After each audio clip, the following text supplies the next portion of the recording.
Hey, how you guys doing? So we're gonna go over episode 8 for Genjitsu no Yohane.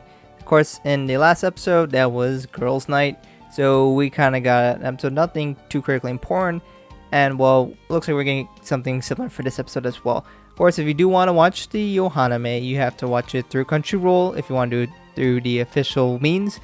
Otherwise, you can always use your less official sources. But without further ado, let's go ahead and jump into the episode. So, first and foremost, we get a little preview again of the symbols that Yohane has collected. So as you see, we have all 9 there, and you can see each one symbolizes each girl. Generally, you can get a pretty good idea of who is who. But I figured I did want to show you, as it's kind of nice symbols, honestly, as each one is personalized to each girl, so you can generally figure out which one is which. As for this episode, this is going to be about fair or a festival kind of thing. So when the episode starts, we have Yohane. She's really excited that there's going to be the festival, which is an annual kind of thing. And what happens in the festival, well, specifically she wants to do her fortune telling to make some money, but other things to happen is there is a parade with some boats. We got Hanamara selling her food again. We got Yo trying to sell stuff for the postal service. We got Karan doing some shooting gallery stuff. Riko's got pets, and she wants other people to do pets. And Mari this time joining and teaching people about her island. We got the Takami family. They are going making shaved ice, and I guess they kind of do their thank you very much dance when they get people to order stuff. And then we got Daya walking around, and she's very excited to get stuff with matcha in it. And Hanamara's like, yo, here's some. And Dad's like, oh my god, yes, please. But apparently, she's got other stuff to do, so she has to decline for now. We got Yohane, who was actually working at takoyaki stand.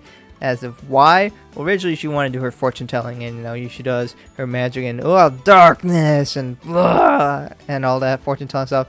But instead, one of the people who's running the takoyaki stand said, I actually need you to cover for me. And she's like, I don't want to do this.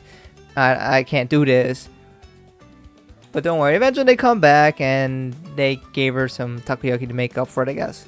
But now she's kind of exhausted and tired from that, but she needs to go out and do stuff. Well, right before that happens, there's some girl lets go of her balloon, so then Chika and Yo do a tag team, and then Yo gets it but lands on Yohane somehow.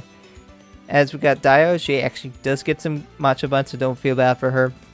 When the girls go explore and do stuff, and then they decide, let's go play that game with the shooting. So Yohane goes and grabs a gun, puts her staff down, and then she decides to play, but she struggles initially, but she has one last shot, and, classic plot armors kind of stuff.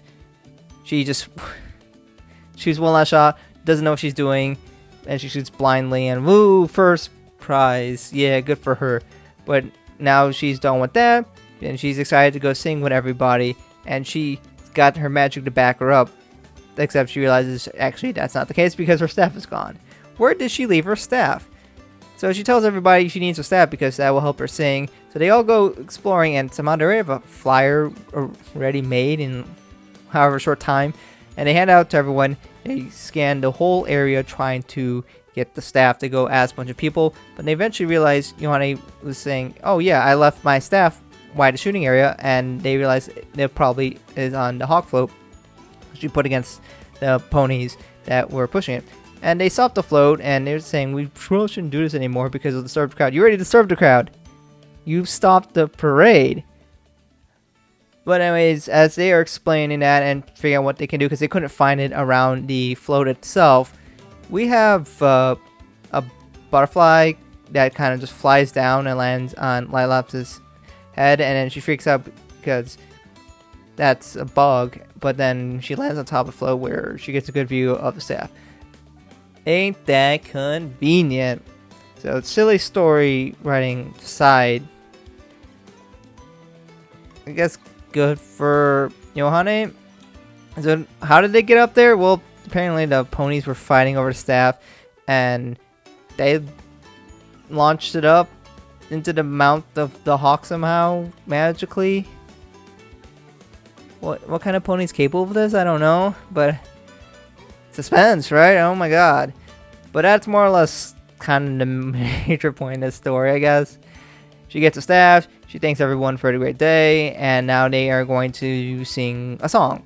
So without further ado, let's go cover the song Wonder Sea Breeze.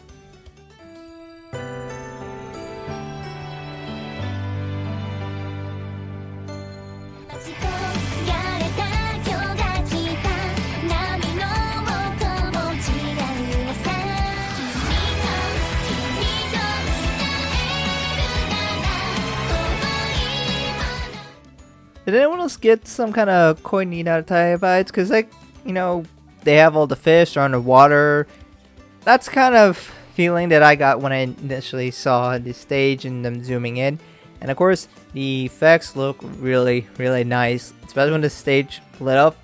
Woo! These are just very pretty MVs. As for the song itself, it very much reminds me of a classic Aqua song. I guess technically it is Aqua singing. I don't know what they call themselves in the Yohanime. Are they still Aqua? Are they not Aqua? But for now, I guess I'll just call them Aqua until they say otherwise. But it definitely has that kind of feel to the song. And they also had fireworks going off during the MV. Aren't they underwater? How does that even make sense? Kind of reminds me of when Patrick says, how do they have fire underwater?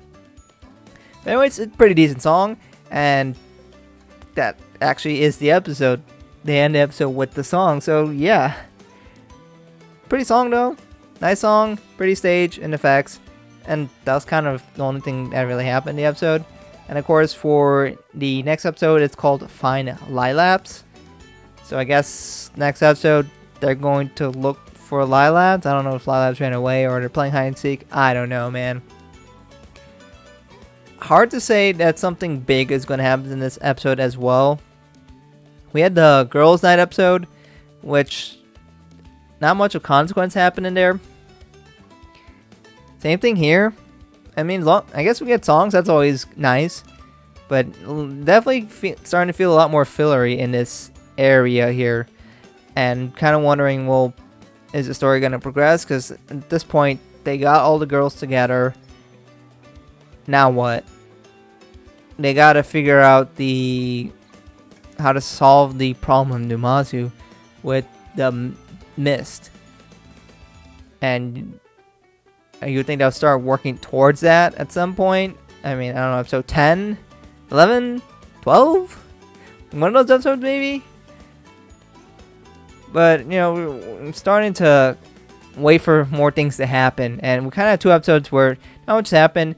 And yeah, they had some fun here and there. But I also like to see things move towards progressing. Well, not necessarily 9 saying it can't happen in the next episode. But, I don't know, maybe we'll get it's probably an episode focused on Lilaps. I guess, and Lilaps is a relatively important character. Maybe we'll get a Lilaps song, right?